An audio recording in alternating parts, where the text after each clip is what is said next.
Hey guys, good morning and welcome to my weekly cosmic weather forecast, where I sit down with my cup of tea on Monday morning and invite you to do the same as we discuss the upcoming cosmic weather events for the week as they relate to astrology, talking about the week of May 21st, 2018. And we have a very positive week ahead, I feel. I hope you guys are feeling this release in tension.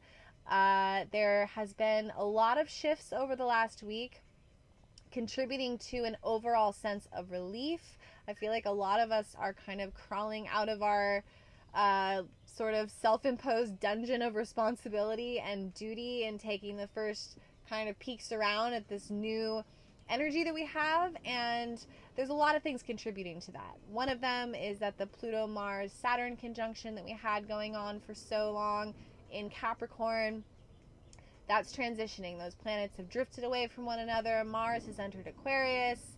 So that's a huge part of it. We also had the sun go into Gemini yesterday. So we're in Gemini month now, which is all about new possibilities, new information, not getting too attached to any one thing, but really just having our scope widened quite a bit.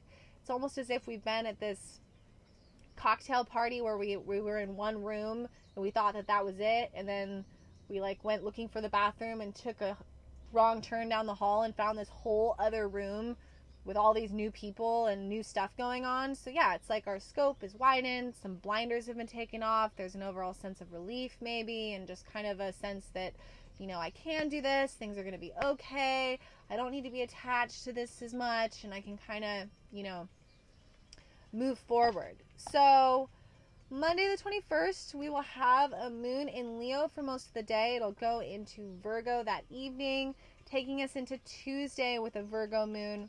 Tuesday is really awesome with this Virgo moon because it's going to trine Saturn and sextile Venus. Now remember, Venus is now in Cancer. So this is having our focus shift onto what do we need in order to feel really secure right now. So because the moon is in Virgo and it's trining Saturn, I think Tuesday is an amazing day to kind of iron out some of those details. So this could manifest as making a list of all those things that we've been avoiding or kind of putting off or haven't had the time to do, and then actually going out and accomplishing them. Getting the oil changed on the car, getting the carpets clean, cleaning the kitchen, cleaning out a closet, I don't know, something like that. Or just really giving some focused attention to the things that once they're done are going to allow us to really relax into our space and feel secure.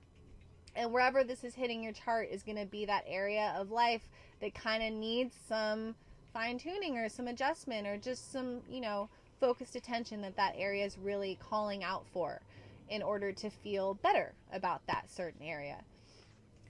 So then moving on to Wednesday, we have a really beautiful Earth trine because that Virgo moon is going to trine Mercury in Taurus and Pluto in Capricorn.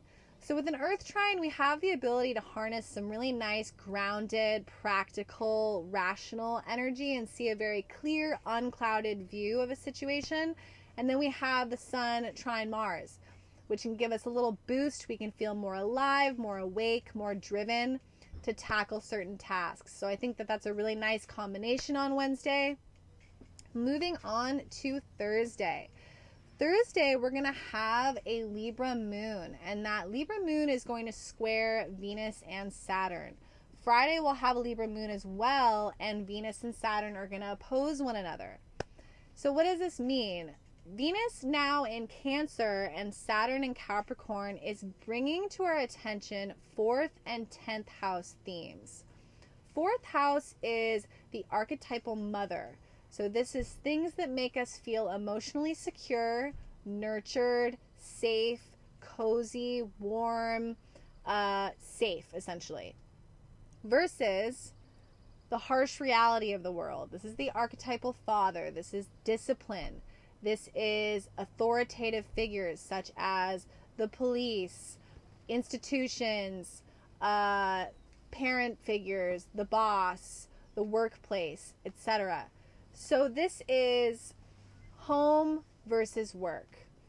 things that we need to feel secure versus the things we have to do in order to get those things. So they polarize one another in that way. So with the moon in Libra forming aspects to Venus and Saturn, because Libra often involves other people, this can be our romantic partners, this can be people at work, this can be roommates, they're key players in our life. So pay attention on Thursday and Friday to interactions that you may be having with other people and how they might be bringing to the surface these 4th and 10th house themes, and possibly paying attention to the underlying sub-narrative of the symbology behind these interactions. Everything within astrology is so symbolic. These are archetypes, so it's often not what it is exactly, but it's really the underlying symbology behind these archetypes and how they're playing out. And then on Saturday, we will have the moon go into Scorpio. And Sunday, the moon is going to conjunct Jupiter in Scorpio. So whenever we have the moon, which is our more emotional, private, intuitive center, conjuncting Jupiter, which is the way that we expand, which is now in Scorpio, we might have kind of an emotional surge on Sunday. And with any Scorpio moon, this is a time to really tap in to our intuitive centers, really listen to what's going on inside our more private processes. And that will take us to the end of the week. Just wanting to touch on one last theme that's playing out right now. I didn't mention it in my last video, and I think it's really huge. With Mars now in Aquarius and Venus now in Cancer, we have kind of a paradox happening right now in the cosmos, and it's also occurring because we have Uranus now in Taurus. So Mars in Aquarius. Aquarius is all about trying radical new things. It's all about the unexpected, the rebel, the hermit from society, doing the thing that you've never done before. While Venus, which is our desires, is in Cancer, which is all about, like I mentioned, feeling secure, wanting to feel safe. It's the opposite. It's not wanting to take the leap into the unknown.